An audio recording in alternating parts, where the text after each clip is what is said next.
Welcome to Shedding the Corporate Bitch, the podcast that transforms female corporate executives into powerhouse leaders by showing them how to shed the challenges and overwhelm, along with any fear, insecurity, self-doubt, and negativity holding them back. I'm your host, Bernadette Bose of Ball of Fire Coaching, bringing you powerhouse discussions each week to share tips, advice, and sometimes tough love so you create the riches in your work and life you deserve. Be honest, on a scale of 1 to 10, 10 being too often, how often do you get defensive when receiving critical feedback? Do you even take a pause to consider and understand the why behind your reaction? In business today, especially if you're leading others, it is absolutely vital that you are open, even welcoming to feedback of any kind. After all, how do you improve and grow if you don't? Now, I totally get why it is hard to hear and receive. About a decade ago, I would have completely lost it and blamed everyone and their brother versus take accountability and really listen to hear what others had to say about me.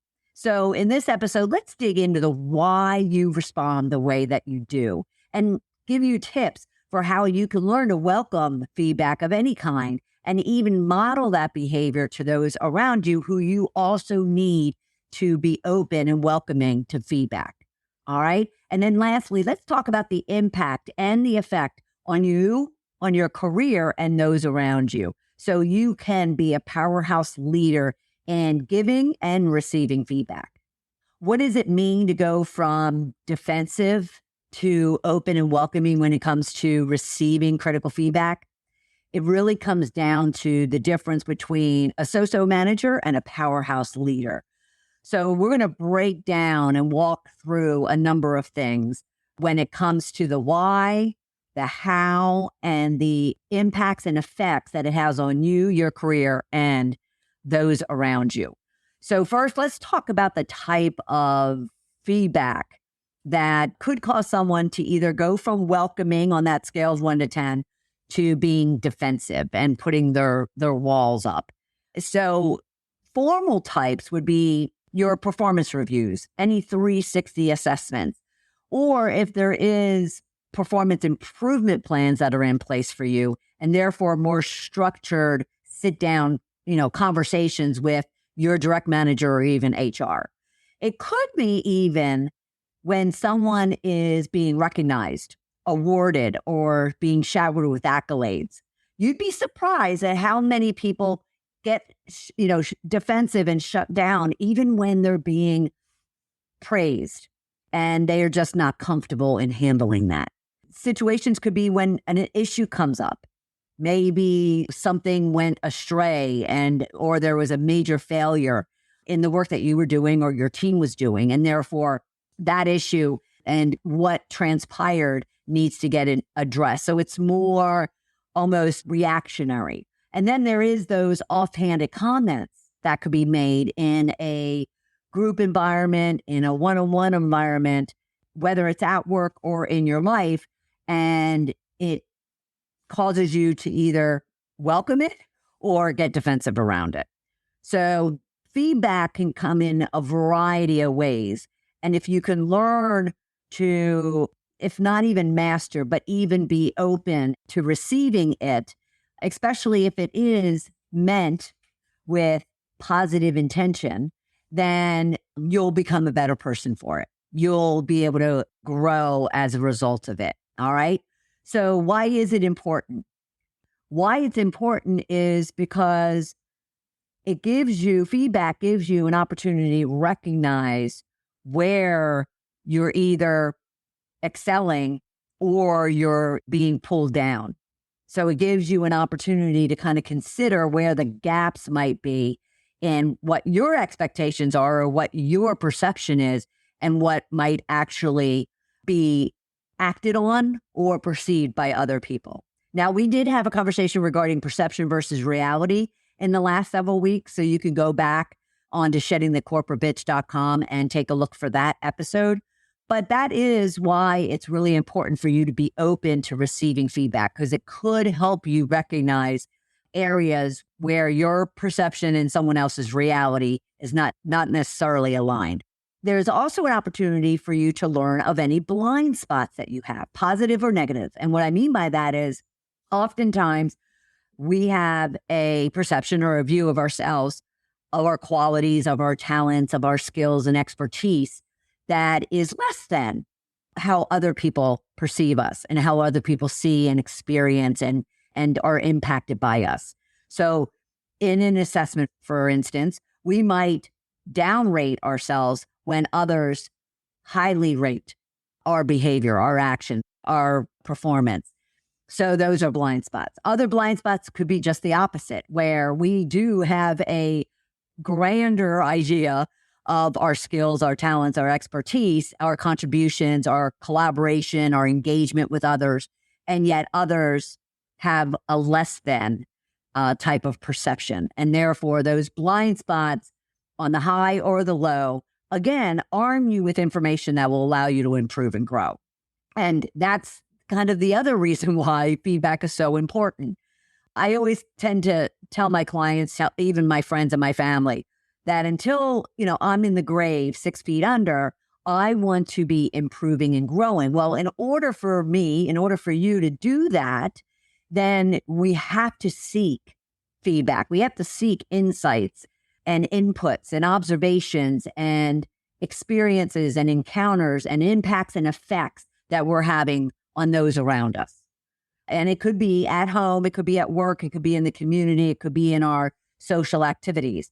But if you truly want to improve and grow, if you want to advance in your career, if you want to climb that corporate ladder, then you definitely need to be seeking feedback. If it's not formally structured and scheduled out like performance reviews and 360s, then you need to initiate it by having conversations with others around you. But another reason why it's important, other than so you can recognize opportunities for growth, for you to be able to identify those blind spots and improve and grow, but it's also for you to kind of change an outcome that might be occurring.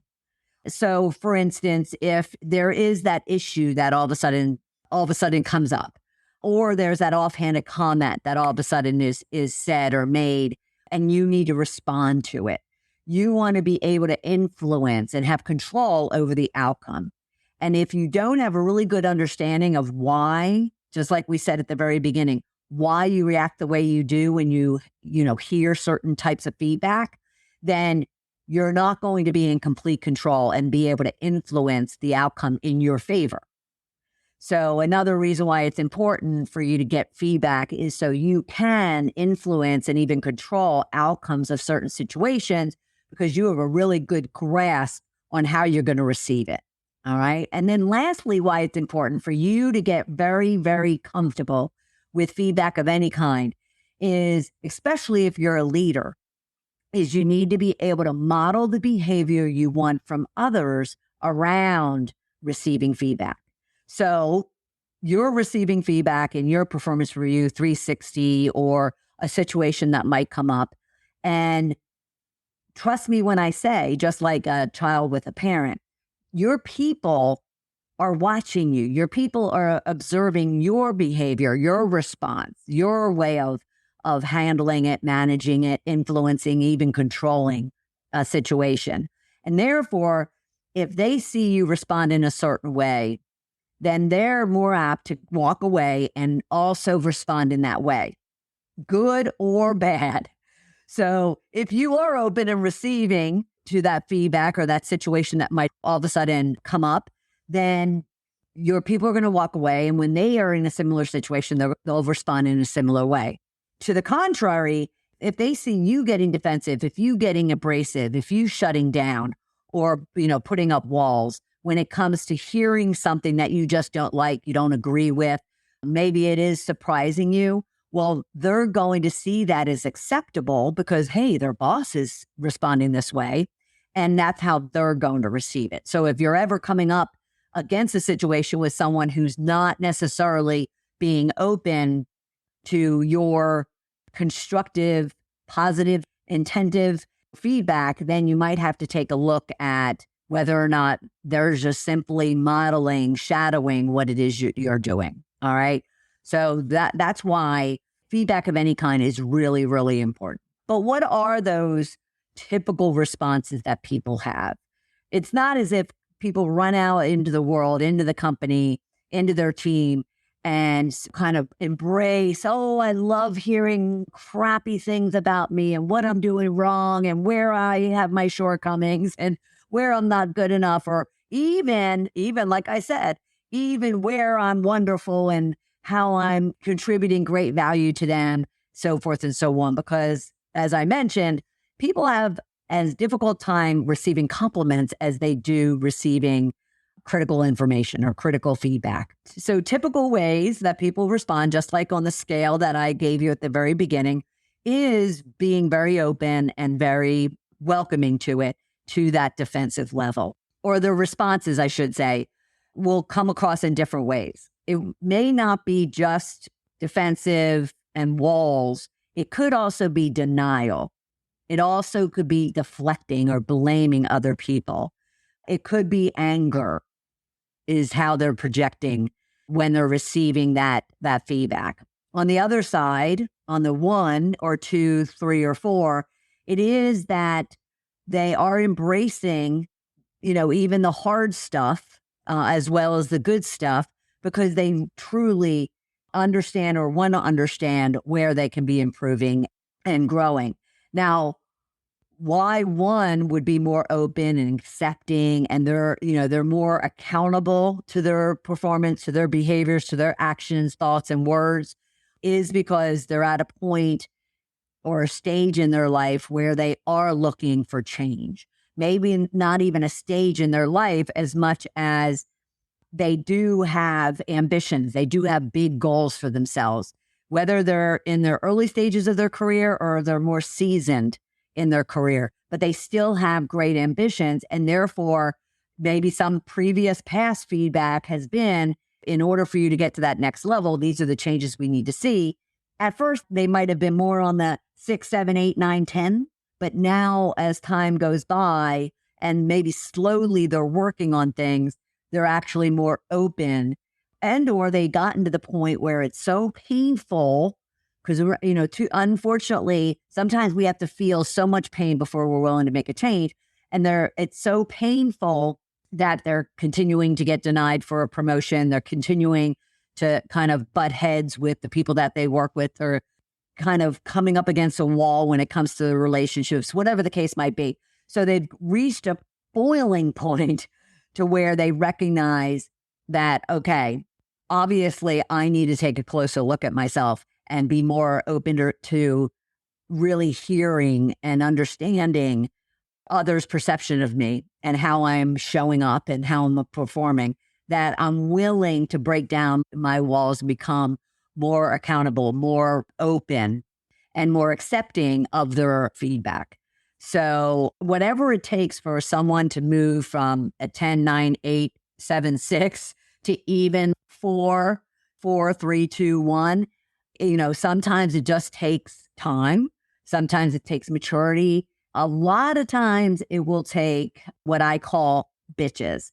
It will take confronting one's fears, insecurities, negativities, their, self-doubt, feelings of, low self-worth or low self-esteem. And a lot of times why they're responding the way they are is so deeply rooted, even in childhood beliefs, experiences, encounters, upbringing, so to speak, that then will take time and a lot of what I call excavating your soul to really dig out and understand kind of what is behind the reason that they're reacting the way they are when it comes to hearing anything negative or even positive about themselves. What we really need to do is get an understanding and really kind of acknowledge the fact that if we are getting defensive, if we are denying, if we are deflecting and not willing to even see ourselves in the feedback that we're receiving, then there's deep-seated reasons and evidence around why that is. And we'll get to tips in a minute, but you're going to want to dig deep, or it's even dig to the surface, because some people just don't want to, necessarily take on any, negative input about themselves.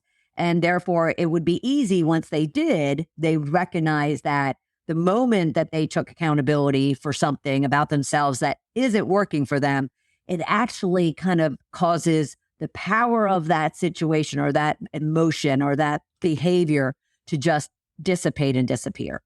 The first thing to do is just to recognize that the reason that your response and the way you react to feedback is in the 6, 7, 8, 9, 10 stage. It could be because of fears and insecurities and doubts and negativities that you have about yourself, that in the tips that we're going to talk about will then allow you to just kind of acknowledge them, account for them, recognize them, put a name to them, and even then shed them, so then you can be very open and receiving of feedback. Again, because that will allow you to not only improve and grow, but also change any outcomes that you might be put in, and even model the behavior of being open to it to those around you that you also need to be well receiving of hard or good feedback. All right. What I want to talk about is provide you those tips. And I want to break it down into two categories. I want to give you tips for how you can learn to be open and receiving of feedback, and then how you can work with others on your team or in your business or at home to then let their walls down and move from that 10, even to that 7, to the 5, let alone down to the 1. All right. Let's talk about you first. When it comes to you shifting in any way, shape, or form, you first have to do that work I talked about, that excavating of your soul, so to speak, to really understand the why behind you react the way you do. So the first thing I would suggest is kind of pull out a journal or a notebook or even your phone and just kind of make a note, 1-word, 2-word notes of situations or encounters or experiences over the last 6 months of where you might have received some sort of input that you got defensive about, or you deflected, or you denied. Maybe it was, something happened and blew up and you kind of were like, nah, I was not a part of that. That was not me. And, or you, said, oh, well, Joanne was responsible for that. That wasn't, on me. So just think about the situation, because we all have them. We all have them. You can be all the way down to a 4, 3, 2, or 1 when it comes to being welcoming to feedback, and still have a situation or a period of time where you're actually responding and reacting, much higher in the 6, 7, 8 type of line. But quite honestly, if I was to put one simple word between 10 and 1 when it comes to feedback, it's confidence. It's confidence. It's knowing yourself so well to where you know your faults, you know your strengths, you know what I call bitches, which are your fears, insecurities, and negativities, and your riches, which are your talents and skills and qualities and traits. So you know yourself so well that you can identify and even see yourself and therefore account for your role in a situation of any extreme. All right. But if you're not there, totally understandable. If you're not there, then we want to, have this scale, and we just want to make some subtle shifts slowly and intentionally toward closer to that 5. Eventually, it would be great to get to that 2 or 1. So identify the why. Why do you react the way you do? What are those fears, insecurities, doubts, negativities? You might have to identify the source. And what I mean by that is it might not necessarily be, an insecurity or a negativity or something, that you're downing yourself about or that you don't feel worthy enough about. Maybe it is the fact that as a child, you had a teacher that was constantly berating you or constantly talking down at you, or criticizing you, or maybe a friend in school or in your adulthood. I certainly dealt with that for a good period of time, of someone that I considered a friend, but who was, constantly negative and pulling me down to the point where I felt like I was suffocating and I just needed to shed and let go of that individual. And then it, totally opened me up and transformed me. And you can experience the same exact thing. All right. So identify the why behind your reaction, identify the source that it could be coming from. Also, when it comes to source, I also want to mention where you're concerned, when you're getting feedback from certain people, are these people those you trust, even at work? Even it could be your boss, or it could be an employee.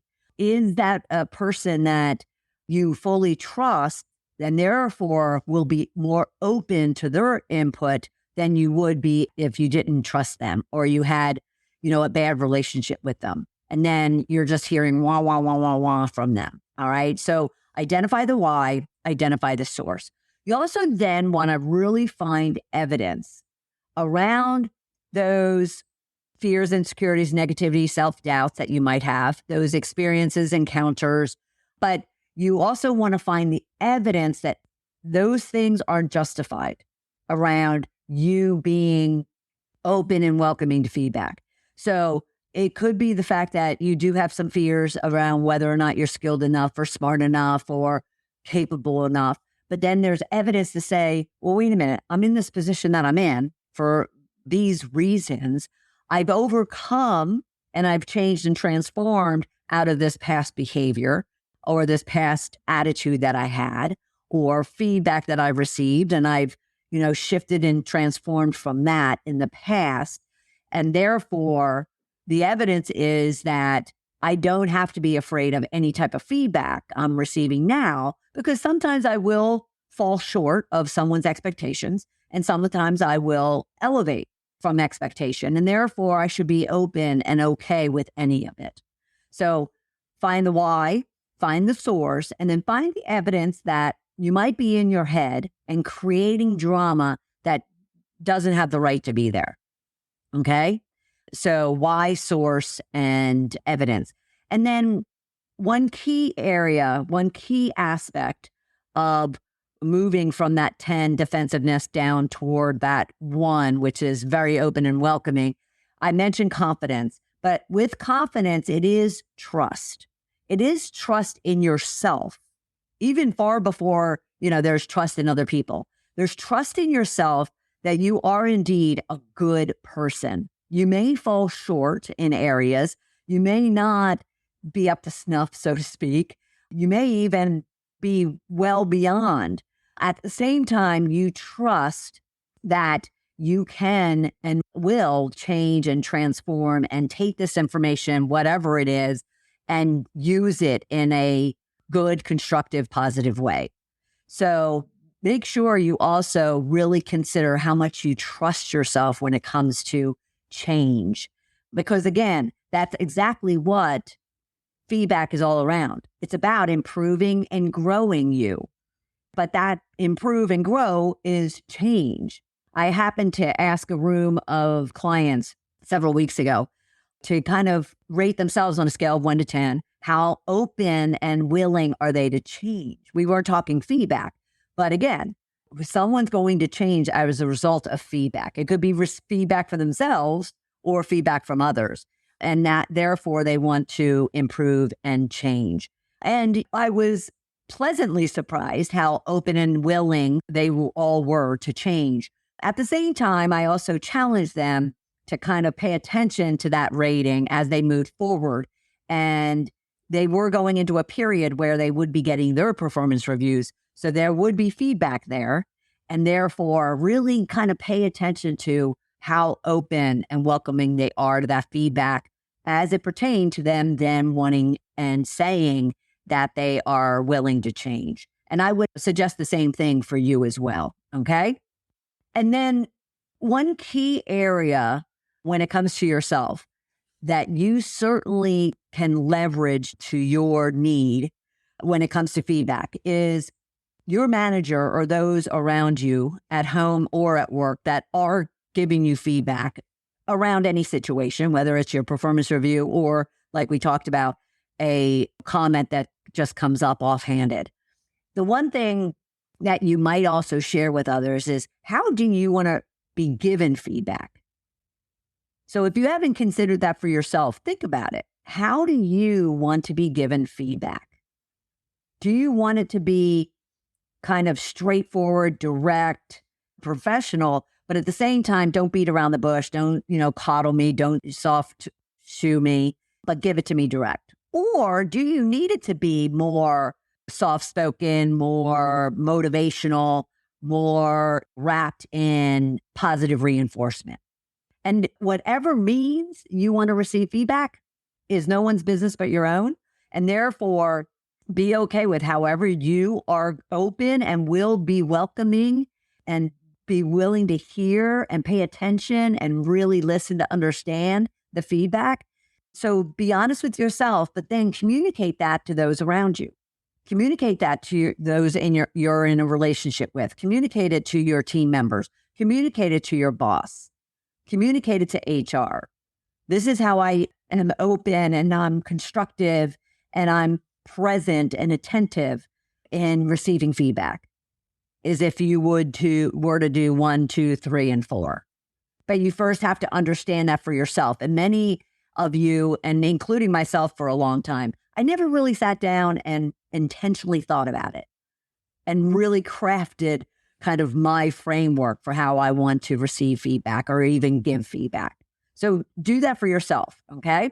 Identify the why, identify the source, find the evidence that your fears, insecurities, and negativities really have no basis for existing, and that you have received feedback in the past and you've survived and grown and you'll do it again. So find the evidence to not be fearful or defensive around receiving input, and then gain that trust within yourself that you can take something in and do something with it without responding in a way that's not going to be constructive or beneficial to you or to anyone around you. And then understand and communicate to others how you want to be given feedback. Trust me, it'll make your bosses or your managers or whomever, your relationship, so much better and easier for them, as well as it's making it easier for you. All right. All right. So let's turn from you to how can you support others? And there's going to be a lot of overlap here. All right. So first, when it comes to you then ensuring that others, especially your team members, are going to be accepting and attentive and collaborative during your feedback with them, your communication with them, well, you have to ensure, it's your responsibility to ensure that you're creating a safe space for them, that you're creating a place where they can trust that you do have positive intent, you do have a desire for them to improve and grow, that you do have their best interest in mind. And therefore, you're going to create even that environment of, how you or where you have this dialogue with them. You're creating a very safe, open, trusting, collaborative space. Now, I will throw in one quick thing here, a little bit somewhat off subject, but that means you're also not doing performance reviews or critical feedback in your office when you're sitting behind your big desk and they're on the other side already feeling inferior to you. So if you really do care about creating a safe space and making sure that they're going to be open to this conversation you're going to have, then I would separate the both of you away from, that power position. And I would make it to where your seats are right next to each other and you're able to look in each other's eyes and kind of, have a conversation, a dialogue, as opposed to this intimidating power position that typically, the boss's desk, creates, the boss's office even creates. Okay. Just wanted to throw that in there. So create a safe space for them. And then really kind of seek to understand why they may, not that they are, but why they may get defensive or uncomfortable or kind of deflect or start to kind of deny whatever it is that you're about to tell them. Like, even before you get into it, help them to let their guards down and get comfortable with the conversation you're about to have. Now, you could be doing that by just how you open up the conversation. This might be an uncomfortable conversation, actually, for both of us, because I certainly don't like to give hard or constructive feedback to someone. And at the same time, I'm sure it's not as if it's going to be a parade for you, but however, I need you to listen and to pay attention and to collaborate with me and actually find opportunities and solutions to what it is that we're going to talk about. So, can we both commit that this is a conversation, this is a dialogue, this is a two-way conversation, and I'll promise not to just come at you and make statements to you, but, really seek to understand and to support and help you. So you can, set up the conversation with them long before you start getting into the meat of it, because that's what majority of individuals do. And that's majority of why people get very defensive. Okay. And then you simply also want to be asking them a lot of questions. I'm known for the statement, which is going to sound contrary right now, but ask questions, don't make statements. I'm known for that. I'll call it a mantra. And it's really key because you really want to ask for questions behind whatever the feedback is that you're about to give. Why is it that they're acting out in the way that they are or not acting the way they are? What is possibly causing at work or outside of work their behavior, their performance, their attitude, their actions, their words, whatever it is that's wrapped around the feedback. And that even pertains to when giving good feedback. Because again, as I mentioned, some people have a difficult time accepting compliments, taking compliments, receiving compliments, owning compliments. And you also want to kind of understand that. Like, why are you so uncomfortable hearing that you've done a fabulous job and the team loves you and you're really known to be a key team player? And, all of a sudden you're watching them kind of shrink and you really want to understand why that is. Was there a situation that, has caused you in the past to get very uncomfortable with that? Because I really want you to show up, own it, almost be imposing around your strengths, what I call riches. So there's both sides to feedback, both hard as well as easy and welcoming. And then also, just as I mentioned for you to kind of think about how you want to receive feedback, ask them, how best can I support you in providing you feedback, hard or easy? And how can I set it up in such a way that you're going to be open to it, you're going to be attentive, you're going to really listen to understand, so we can work together on whatever the next steps are. So you can also ask your people. It doesn't have to be during a formal performance review or 360 or a situation that you're having to give feedback. It could be just as part of your coaching and developing of your people, is to ask them how they want to receive feedback. Okay? Because the goal and the intention here is to ensure that you're also creating a relationship with your people where they also trust you. All right. And that is the one key reason why people do respond and react in such a negative way, hard way, defensive way to feedback, is oftentimes the person that is giving it to them, they don't have a high trust level with. Now, why would that be? Well, it could be one, their boss or the other person is modeling a similar behavior when it comes to them getting feedback, taking accountability, responsibility, owning, so forth and so on, their own actions and behaviors and performance. At the same time, it could be because there's a breakdown in the relationship. And you really need to get an understanding of that before you even think you're going to be successful in not only them welcoming the conversation with you, but changing and transforming as a result of it. Okay. So we covered a lot. What did you take away from it? What is even just one thing that you'll walk away with when it comes to either yourself or others, helping to move from that scale of 1 to 10, the 10 being defensive, the 1 being open and welcoming? What is the one thing that you'll walk away with and put into practice so you do make a shift and a change and you start moving the needle a bit? Because as I said, it's so important and actually vital to yourself, your career, and those around you to ensure that feedback, conflict, just any difficult situation that needs to be worked through is going to, require people to be open and receiving of it and welcoming of it. Because if not, then there won't be a change and there won't be a transformation, and therefore there won't be growth.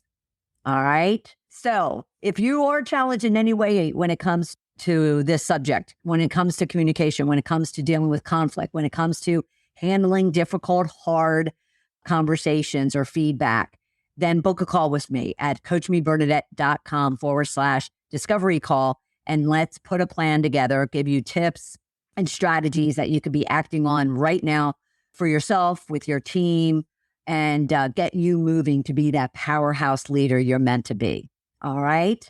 Well, thank you so much for being here. And I'll look forward to having you during our next episode, and have a great, great week. Take care, everybody. Bye.